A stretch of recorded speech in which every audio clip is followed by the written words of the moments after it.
भारतीय सेना के हेलीकॉप्टर आखिर क्यों नीचे गिर रहे हैं? क्या इसके पीछे कोई साजिश है? अन्य देशों में इतना हादसा क्यों नहीं, भारत में ऐसा क्यों हो रहा है? आपको बता दें, आज की तारीख में दुनिया के 60 देश इस सीरीज के 12,000 से ज्यादा हेलीकॉप्टर इस्तेमाल कर रहे हैं। इनमें चाइना, श्रीलंका और इंडोनेशिया जैसे देश भी हैं, क्योंकि इसकी गिनती दुनिया के सबसे एडवांस्ड हेलीकॉप्टर में होती है। दोस्तों, एक प्रश्न सभी के दिमाग में उबाल मार रहा है कि आखिर सेना के हेलीकॉप्टर नीचे क्यों गिर रहे हैं? क्या इसमें कोई साजिश है? ये हेलीकॉप्टर इतना एडवांस हैं, इसके नीचे गिरने का सवाल ही नहीं उठता है, तो ये कैसे हो रहा है? तो दोस्तों, इस वीडियो के माध्यम से आपको सारी जानकारी बताएंगे। क्या पूरा मामला है, आपको सारी जानकारी इस वीडियो के माध्यम से मिलने वाली है। वीडियो काफी इंटरेस्टिंग बनने वाली है। फटाफट वीडियो को लाइक कर दीजिए और कमेंट्स बॉक्स में जय हिंद लिखना मत भूलिएगा। दोस्तों, आपको बता दें, अधिकतम 250 किलोमीटर प्रति घंटा की रफ्तार से उड़ने वाला ये हेलीकॉप्टर मुश्किल परिस्थितियों और खराब मौसम में भी ऑपरेट कर सकता है। इसे लैंडिंग के लिए हेलीपैड की जरूरत नहीं होती। ये उबड़ खाबड़ जगहों पर आसानी से उतर सकता है और वहां मदद भी पहुंचा सकता है। इसका इस्तेमाल ट्रांसपोर्टेशन, रेस्क्यू ऑपरेशन, तलाशी अभियान और वीवीआईपी आवागमन के लिए किया जाता है और इसमें एक बार में 3 क्रू मेंबर्स के अलावा 36 लोग बैठ सकते हैं। इसके अलावा ये हेलीकॉप्टर अधिकतम 13,000 किलोग्राम का वजन उठा सकता है। आसान शब्दों में समझे तो ये हेलीकॉप्टर इतना आधुनिक है कि इसका इस्तेमाल आंखें बंद करके किया जा सकता है और ऐसा होता भी है। प्रधानमंत्री नरेंद्र मोदी भी घरेलू उड़ान के लिए इसी हेलीकॉप्टर का इस्तेमाल करते हैं। इसके अलावा सेना में भी वीवीआईपी मूवमेंट के लिए ये हेलीकॉप्टर प्रयोग में लाया जाता है। रूस द्वारा निर्मित MI सीरीज के 115 हेलीकॉप्टर इस समय भारत के पास हैं और ये हेलीकॉप्टर ज्यादा पुराने नहीं हैं। भारत को 2011 से 2018 के बाद ये सारे हेलीकॉप्टर मिले हैं और आपको बता दें, वर्ष 1948 से 2021 के बीच यानी पिछले 73 वर्षों में सेना के 1751 एयरक्राफ्ट और हेलीकॉप्टर क्रैश हो चुके हैं। यानी इस हिसाब से हर वर्ष औसतन 24 और हर महीने सेना के 2 विमान दुर्घटनाग्रस्त हो जाते हैं। अगर बात सिर्फ वर्ष 1994 से 2014 के बीच करें तो इस दौरान भारतीय सेना के 394 एयरक्राफ्ट और हेलीकॉप्टर क्रैश हुए हैं। यानी इस दौरान हर साल औसतन 20 विमान दुर्घटना का शिकार हो गए। इसका मतलब ये है कि भारत में विमानों के क्रैश होने की सिलसिला अब भी नहीं बदला है। आजादी के बाद शुरुआती वर्षों में भी इसी तरह सेना के विमान दुर्घटनाग्रस्त होते थे और अब आधुनिकता के इस दौर में भी ये दुर्घटनाएं रुकी नहीं हैं, जबकि दूसरे देशों में ऐसा नहीं है। उदाहरण के लिए भारत, रूस और चीन तीनों देश सुखोई लड़ाकू विमान का इस्तेमाल करते हैं। लेकिन सोचने वाली बात यह है कि भारत में वर्ष 2009 से 2015 के बीच ये विमान 6 बार क्रैश हुआ है, जबकि इसी समय अवधि में रूस और चीन में इस विमान के क्रैश होने की 1 या 2 ही घटनाएं सामने आई हैं, जबकि इन दोनों देशों के पास भारत से ज्यादा सुखोई लड़ाकू विमान है। जो कहीं क्रैश नहीं हुआ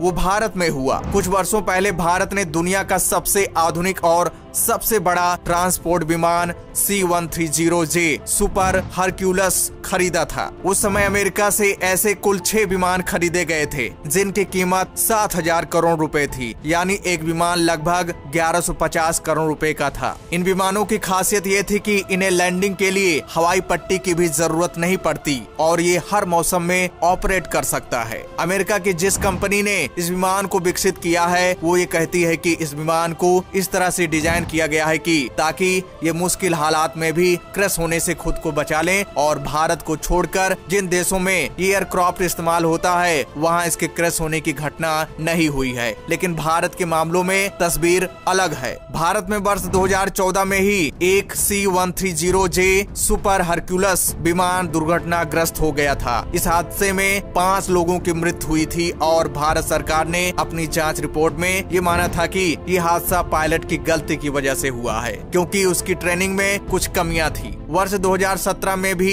इसी सीरीज का एक और विमान गड़बड़ी की वजह से लैंडिंग के दौरान दुर्घटनाग्रस्त हो गया था। सोचिए, जो विमान दूसरे देशों में क्रैश नहीं हुआ वो भारत में क्रैश हो गया। भारत में प्रतिदिन 4 से 5,000 यात्री विमान उड़ान भरते हैं, जिनमें लाखों यात्री एक जगह से दूसरे जगह सफर करते हैं, जबकि एक अनुमान के मुताबिक सेना में प्रतिदिन ट्रेनिंग और दूसरे कामों के लिए केवल 200 विमान ही उड़ान भरते हैं। हालांकि ये संख्या कम और ज्यादा भी हो सकती है, लेकिन इसके बावजूद बावजूद यात्री विमानों की तुलना में सेना के विमान ज्यादा क्रैश होते हैं। वर्ष 1945 से 2021 के बीच पिछले 76 वर्षों में 95 यात्री विमान ही क्रैश हुए हैं, जबकि इसी अवधि में सेना के 1751 विमान क्रैश हो चुके हैं। किसी भी देश में जब कोई यात्री विमान क्रैश होता है तो उस विमान में तकनीकी खामियों की तुरंत जांच होती है और कई मामलों में जांच होने तक उस सीरीज के यात्री विमान के इस्तेमाल पर बैन भी लगा दिया जाता है। जैसे वर्ष 2018 में बोइंग 737 मैक्स सीरीज के 2 यात्री विमान क्रैश हो गए थे, जिसके बाद भारत समेत ज्यादातर देशों ने इसके इस्तेमाल पर बैन लगा दिया था। लगभग 1.5 साल तक ये विमान रनवे पर खड़े रहे थे, लेकिन सेना में इस प्रक्रिया को नहीं अपनाया जाता है। उदाहरण के लिए भारत में वर्ष 2012 तक मिक्स सीरीज के 872 में से 482 विमान क्रैश हुए, यानी आधे से ज्यादा समय के साथ दुर्घटनाग्रस्त ही हो गए। लेकिन इसके बावजूद इन विमानों का इस्तेमाल कई दशकों तक हुआ। इन एडवांस लेवल के हेलीकॉप्टर के कुछ और अतीत में दुर्घटनाएं हो चुकी हैं, जिसके बारे में आपको बता दें तो आपको और सारी चीजें क्लियर हो जाएगी। 3 अप्रैल 2018 भारतीय वायुसेना का एक Mi-17 हेलीकॉप्टर केदारनाथ में दुर्घटनाग्रस्त हो गया था, लेकिन इसमें सवार सभी लोग बच गए थे। 6 अक्टूबर 2017 अरुणाचल प्रदेश में भारतीय वायुसेना का Mi-17V5 हेलीकॉप्टर दुर्घटनाग्रस्त हुआ था, जिसमें सवार 7 लोगों की मौत हो गई थी। 25 जून 2013 उत्तराखंड राज्य के बाढ़ प्रभावित क्षेत्रों में बचाव अभियान चलाते समय Mi-17V5 दुर्घटनाग्रस्त हो गया था। इसमें सवार सभी 20 लोगों की मौत हो गई थी। 19 अप्रैल 2011 अरुणाचल प्रदेश के तवांग में उतरने से कुछ सेकंड पहले पवन हंस Mi-172 में आग लग गई, जिसके कारण सवार सभी 17 लोगों की मौत हो गई थी।